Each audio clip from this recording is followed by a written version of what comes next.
Imagine sitting in a clinical office in Silicon Valley.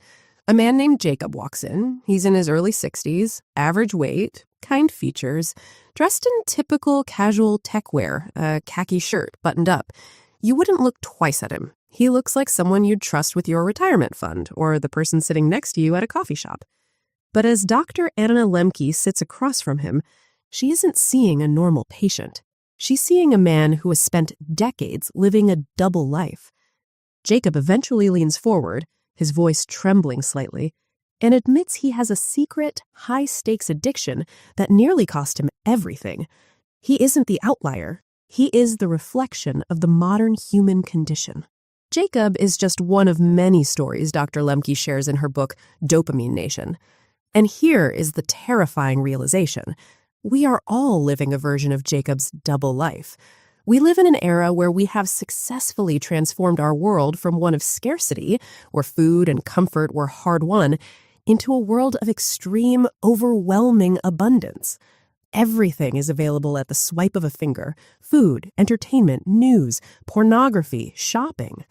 We've turned our smartphones into digital hypodermic needles that pump high-potency digital dopamine directly into our veins 24 hours a day, 7 days a week. But if we have so much, why are we, as a species, more anxious, more depressed, and more addicted than ever before? Why does the good life feel like a persistent, nagging emptiness? The answer isn't in what we're missing. It's in how our brain's internal reward system has been catastrophically rewired. Today, we are going to close the loop on this mystery, and by the time you finish this video, you won't just understand why you can't stop scrolling, you'll have the framework to finally break the cycle. Act 1. The seesaw of the brain. To understand why your brain is currently working against you, you need to understand the seesaw. Dr. Lembke explains that our brains process pleasure and pain in the exact same place. Think of it like a balance scale in your head. When we experience something pleasurable, say eating a piece of chocolate, watching a viral video, or, as one of the doctor's patients described, performing a ritual, that seesaw tips to the side of pleasure. Dopamine floods our system. We feel good. But the brain, in its infinite quest for stability, refuses to let that seesaw stay tilted. It has a built-in self-regulating mechanism. The doctor calls these our gremlins. These are the neural structures that jump onto the other side of the scale the moment pleasure hits. To bring the seesaw back to level, the brain pushes the pain side down. That's why after a huge spike of pleasure, you inevitably feel that hangover, that hollow, restless, or anxious feeling. That isn't just you. That is your brain trying to compensate for the pleasure you just force-fed it. Here is where it gets dangerous. If we keep feeding our brain these high dopamine hits, whether it's through drugs, sugar, or in the case of Dr. Lembke's patients, an endless stream of digital content, the brain gets smart. It stops relying on the pleasure side and starts strengthening the pain side to keep us from falling off the edge. This is what neuroscientists call neuroadaptation, or tolerance. Eventually, the seesaw stops returning to the middle. It gets stuck on the pain side. And what happens when you're stuck on the pain side? You feel anxious, irritable, and bored. You aren't doing the activity to feel good anymore. You're doing it just to get back to baseline. You're chasing the pleasure just to stop the pain. As Dr. Lembke learned herself while spiraling into an obsession with vampire romance novels, the more you chase the dragon, the less you feel, and the more you need to keep chasing just to feel human again. This is the trap of the modern age. We've turned ourselves into addicts of our own neurochemistry. And the irony? The more we chase happiness, the further away it slips. So if our brain's natural tendency is to get stuck on the pain side of that seesaw, how do we get out? How do we stop the gremlins from constantly weighing us down? Dr. Lembke realized that after years of listening to patients like Jacob, who built machines to sustain his addictions, and Delia, the student using high-potency cannabis just to get out of bed, there was a specific, repeatable structure to recovery. It's not about willpower. It's about a total system reset. Most people try to stop their addiction, fail after 3 days, and then quit for good, convinced they're broken. But the truth is, you aren't broken. You're just physically withdrawing. If you want to know how to actually reach the other side, how to stop the cycle of chasing pleasure and being hunted by pain, you need a map. Dr. Lembke created a protocol she calls the dopamine framework. We're going to break down every single letter of the system right now. And if you miss even one of these steps, the whole cycle of addiction will pull you right back in. Let's start with the letter D for data. You cannot change what you don't track. Dr. Lembke forces her patients to be brutally honest about their consumption. In Delia's case, she had to stop generalizing her problem and start recording the exact quantities and frequencies of her cannabis use. We have to treat our consumption like a scientist treats an experiment. What are you actually putting into your body, and how much? Next is O for objectives and P for problems.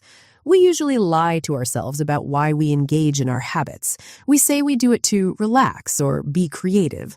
Dr. Lembke asks us to identify the real objectives and the real problems. For Jacob, his objective was escapism, but the problem was that his escapism was dismantling his real life. We have to stop using our behaviors as crutches for the pain we're terrified to face. Then we hit the hardest step, A for abstinence. This is the absolute core of the book. You need a full 30-day reset. Why 30 days? Because the brain doesn't calibrate overnight. You have to give your dopamine receptors enough time to return to their baseline. The author didn't just suggest this to patients, she did it herself. When she realized she was addicted to digital romance novels, she literally threw her Kindle away. She had to undergo the withdrawal, the agitation, the insomnia, the restlessness, to let her Seesaw find its center again. After that comes M for mindfulness.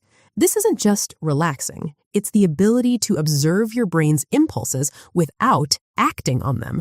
It's watching the urge to check your phone or eat the sugar, acknowledging it, and letting it pass without being a slave to it.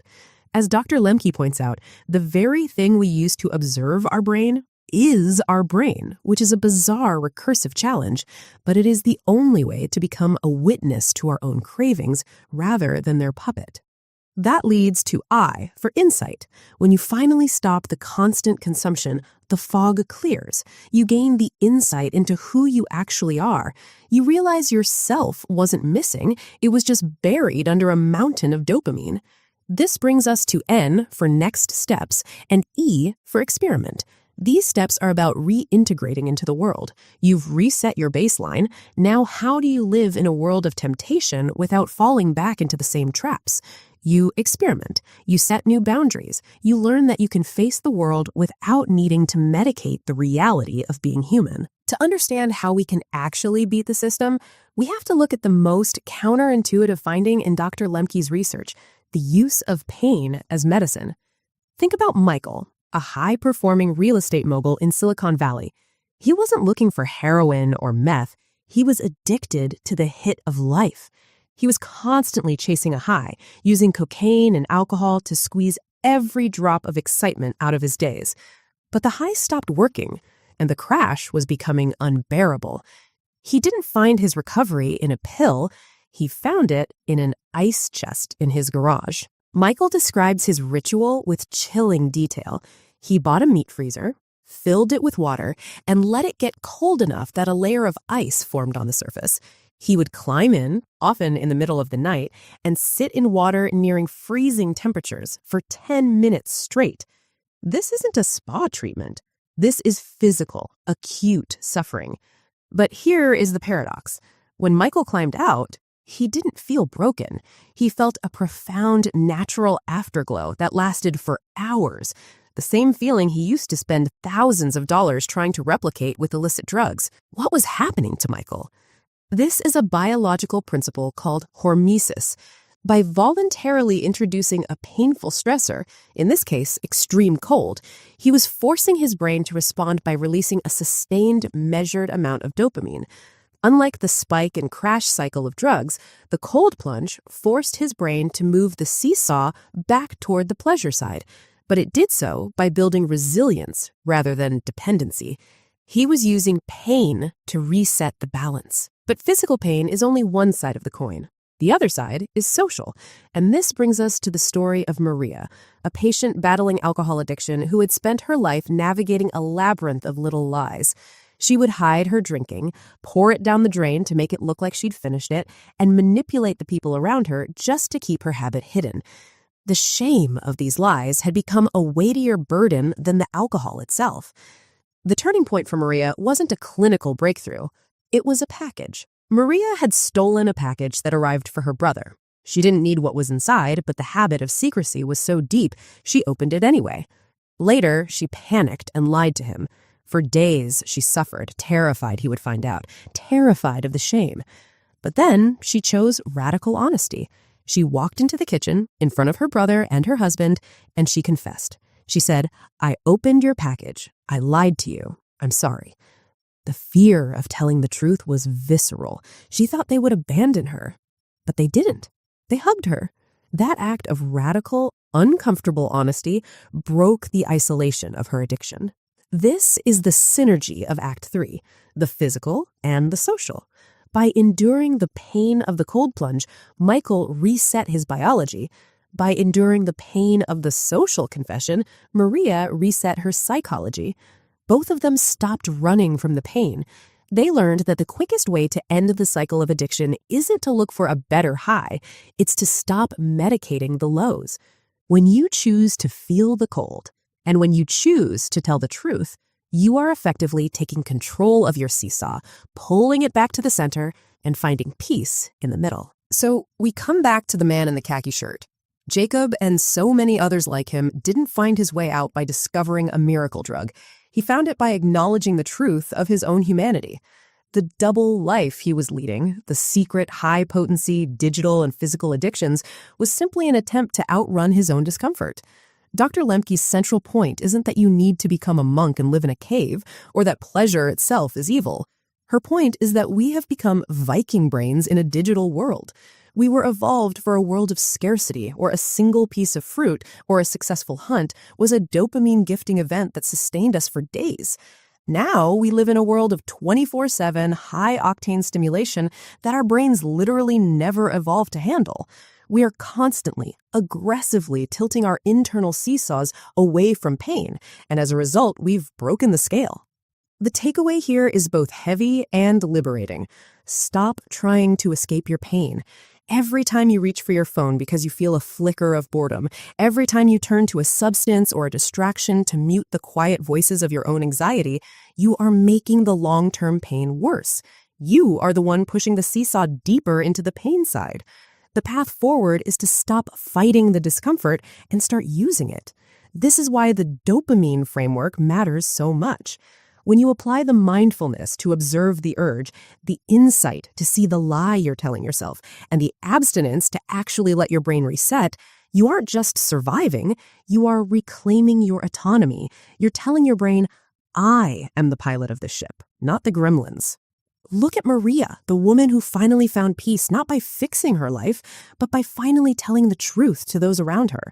Look at the patients Dr. Lembke describes who, after years of medicating their existence, finally decided to endure the withdrawal, the boredom, and the silence. What they found on the other side wasn't some euphoric high. It was something much more valuable. It was realness. It was the ability to feel satisfied after a walk in the woods or a conversation with a friend. By stopping the artificial stimulation, they resensitized themselves to the actual, subtle, beautiful rewards of a normal life. They proved that happiness isn't a destination you reach by maxing out your dopamine. It's the quiet state of balance you find when you stop trying to cheat the system. This brings us to the challenge. If you feel like your life is just one long, distracted, unsatisfied loop of consumption, you need to conduct your own experiment. I want you to try a dopamine fast. For the next 24 hours, commit to absolute abstinence from your drug of choice. If it's social media, delete the apps. If it's sugar, don't touch it. If it's mindless entertainment, shut the screen. It is going to be incredibly uncomfortable. You will feel bored, you will feel irritable, and you will feel that pain side of the seesaw screaming at you to feed it. That is not a sign that you should stop. That is the exact sign that you need to be doing this. That agitation is your brain beginning the process of recalibrating itself.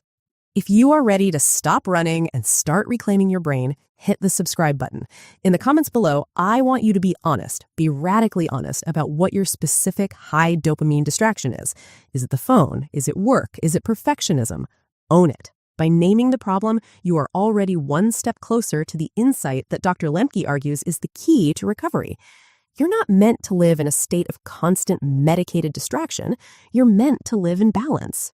Let's start the journey back to center today.